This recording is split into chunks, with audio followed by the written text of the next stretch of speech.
Hello again.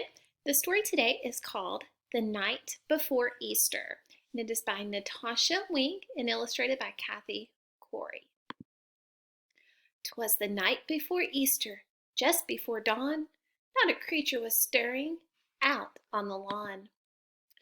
Our baskets were set on the table with care, in hopes that the Easter bunny soon would be there. Sister and I were tucked snug in our beds while visions of jelly beans danced in our heads. Then out in the barn the hens made such a clatter, I sprang from my bed to see what was the matter, when what to my curious eyes should appear but a big fuzzy rabbit with a crook in his ear. He walked on two legs, which I thought was quite funny. No rabbit could do that, except Easter Bunny. He sniffed at a pansy, a tulip, a rose, jumped over a shovel, a rake, and a hose. Then up to our house in just a few hops, he came bearing chocolates and striped lollipops. As I sat on the stairs, not making a sound, that swaft dapper bunny sprang in with a bound. His soft fur was spotless from his head to his toe. His vest was all checkered, his tie in a bow.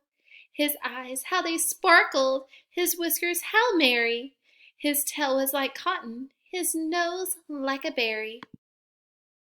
He made not a sound, but went straight to his treasure, filled up our baskets, adding more for good measure.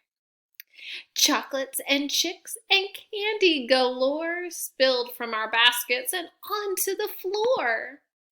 And just when I thought that the bunny was done, he picked out some eggs, looking over each one. He carefully hid them on couches and chairs, the mantel, the bookshelf, and under the stairs.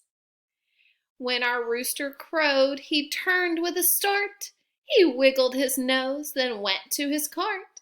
He sprang from the house with a single bound and bounced down the street without making a sound.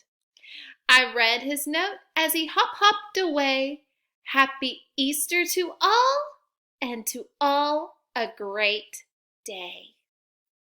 I hope you enjoyed this story, and I hope that you have a very happy Easter tomorrow.